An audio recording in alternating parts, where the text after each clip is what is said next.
Assalamualaikum warahmatullahi wabarakatuh.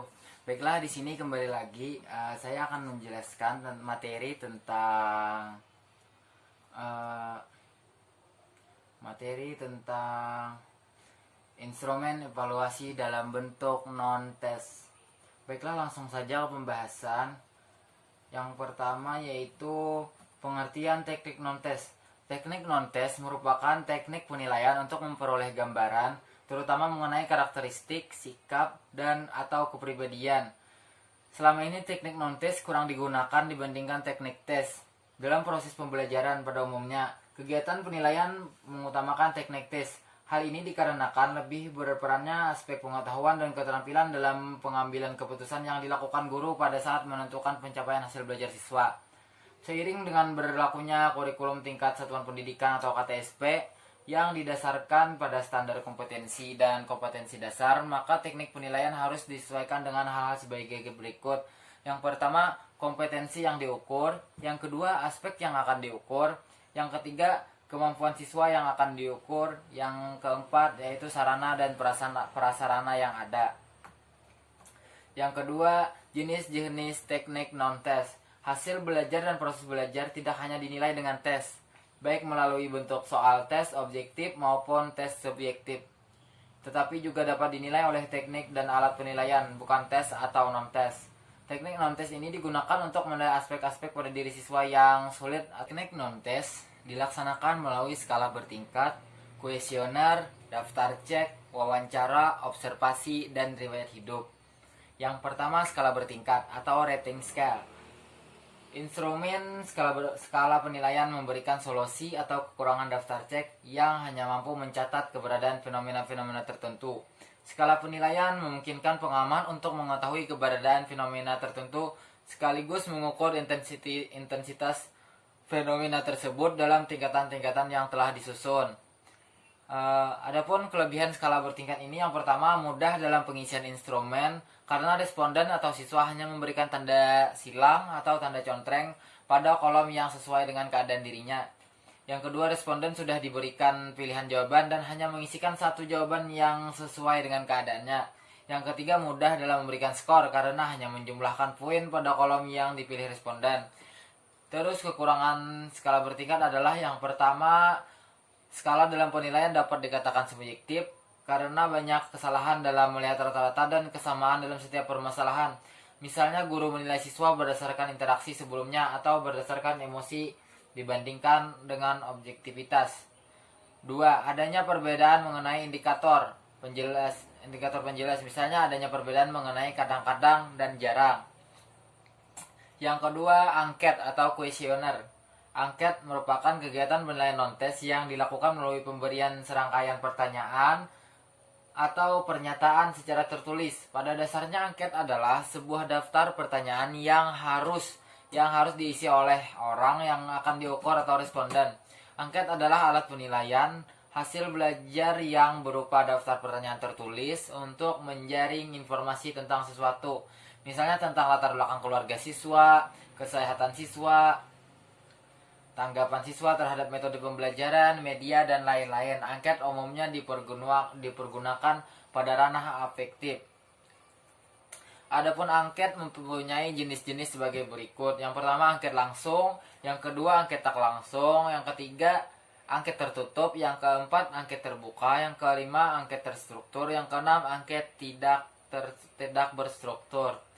Adapun angket juga mempunyai kelebihan dan kekurangan. Kelebihan angket antara lain, dengan angket kita dapat memperoleh data dari sejumlah anak yang banyak yang hanya membutuhkan waktu yang singkat. Terus, setiap anak dapat memperoleh sejumlah pertanyaan yang sama. Adapun kelemahan angket antara lain, yang pertama, pertanyaan yang diberikan melalui angket adalah terbatas, sehingga apabila ada hal-hal yang kurang jelas, maka sulit untuk diterangkan kembali. Yang kedua, kadang-kadang pertanyaan yang diberikan tidak dijawab oleh semua anak, atau mungkin dijawab tetapi tidak sesuai dengan kenyataan yang sebenarnya karena anak merasa bebas menjawab dan tidak merasa diawasi. Terus yang ketiga, ada kemungkinan angket yang diberikan tidak dapat dikumpulkan semua Sebab banyak anak merasa kurang perlu hasil dari angket yang diterima sehingga tidak memberikan kembali angketnya. Terus selanjutnya langkah-langkah menyusun angket. Yang pertama merumuskan tujuan, yang kedua merumuskan kegiatan, yang ketiga menyusun langkah-langkah, yang keempat menyusun kisi-kisi, yang kelima menyusun panduan angket, dan yang keenam menyusun alat penilaian. Yang ketiga daftar cek. Daftar cek adalah suatu daftar yang berisi subjek dan aspek-aspek yang akan diamati. Daftar cek dapat memungkinkan guru sebagai penilai mencatat tiap-tiap kejadian yang berapapun kecilnya tetapi dianggap penting. Ada bermacam-macam aspek perbuatan yang biasanya dicantumkan dalam daftar cek. Kemudian tinggal memberikan tanda centang. Terus yang keempat, wawancara. Secara umum wawancara adalah cara menghimpun bahan-bahan keterangan yang dilaksanakan dengan tanya jawab, baik secara lisan, sepihak, berhadapan muka maupun dengan arah serta tujuan yang telah ditentukan. Adapun jenis wawancara, yang pertama adalah wawancara terpimpin, yang kedua wawancara tidak terpimpin, yang ketiga kelebihan dan kelemahan wawancara. Kelebihan wawancara yaitu wawancara dapat memberikan keterangan keadaan pribadi. Wawancara dapat dilaksanakan untuk setiap umur dan mudah dalam pelaksanaannya. Yang ketiga, wawancara dapat dilaksanakan serempak dengan observasi. Data tentang keadaan individu lebih banyak diperoleh dan lebih tepat dibandingkan dengan observasi dan angket. Keempat, wawancara dapat menimbulkan hubungan yang baik antara si pewawancara dengan objek. Terus, sedangkan kelemahan wawancara adalah keberhasilan wawancara dapat dipengaruhi oleh kesediaan, kemampuan individu yang diwawancarai. Yang kedua, kelancaran wawancara dapat dipengaruhi oleh keadaan sekitar pelaksanaan wawancara. 3. Wawancara menuntut penguasaan bahasa yang baik dan sempurna dari pewawancara. Yang keempat, adanya pengaruh subjektif dari pewawancara dan dapat mempengaruhi hasil wawancara. Terus C. Langkah-langkah penyusunan wawancara. Langkah penyusunan yang pertama, perumusan tujuan, perumusan kegiatan atau aspek-aspek yang dinilai. Yang ketiga, penyusunan kisi-kisi. Yang keempat, penyusunan pedoman wawancara. Yang kelima, lembar penilaian. Terus yang kelima, pengamatan atau observasi. Observasi merupakan kegiatan penilaian non-tes yang dilaksanakan melalui pengamatan atau mengamati perilaku siswa atau proses terjadinya suatu kegiatan, baik dalam situasi yang sebenarnya maupun dalam situasi buatan, dan tidak dapat diukur dengan angka. Pengamatan atau observasi sebagai alat evaluasi banyak digunakan untuk menilai tingkah laku individu atau proses terjadinya suatu kegiatan yang dapat diamati.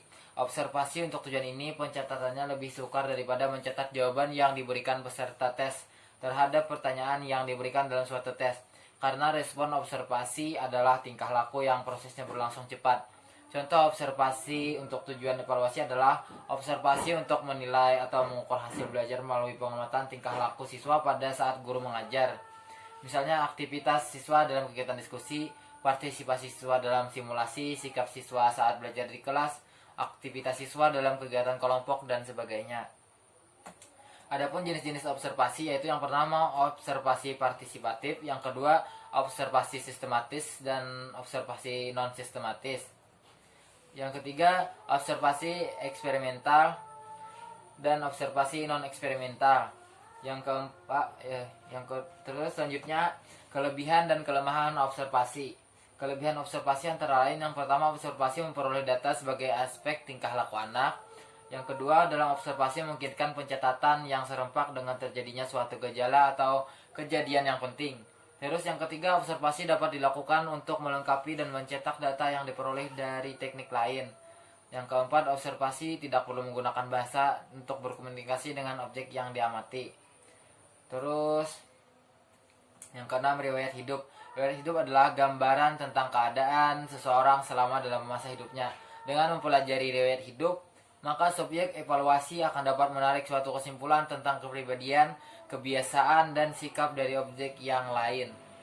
Evaluasi cara ini mengenai kemajuan, perkembangan, atau keberhasilan belajar peserta didik tanpa menguji teknik non-tes juga dapat dilengkapi atau diperkaya dengan cara melakukan pemeriksaan terhadap dokumen-dokumen Misalnya dokumen yang mengandung informasi mengenai riwayat hidup atau biografi seperti kapan dan di mana peserta didik dilahirkan, agama yang dianut, kedudukan anak dalam keluarga dan sebagainya. Terus kesimpulan dari materi ini adalah teknik non-tes merupakan teknik penilaian untuk memperoleh gambaran terutama mengenai karakteristik, sikap atau kepribadian responden atau siswa yang tidak dapat dinilai secara kuantitatif atau secara angka. Dengan kata lain, penilaian non-tes berhubungan dengan penampilan yang dapat diamati dibandingkan dengan pengetahuan dan proses mental lainnya yang tidak dapat diamati oleh indera. Teknik non-tes dapat digolongkan menjadi 5 jenis, yaitu yang pertama, skala bertingkat, kuesioner atau angket, daftar cek, wawancara, pengamatan observasi, atau riwayat hidup. Sekian materi dari evaluasi non-tes. Terima kasih. Assalamualaikum.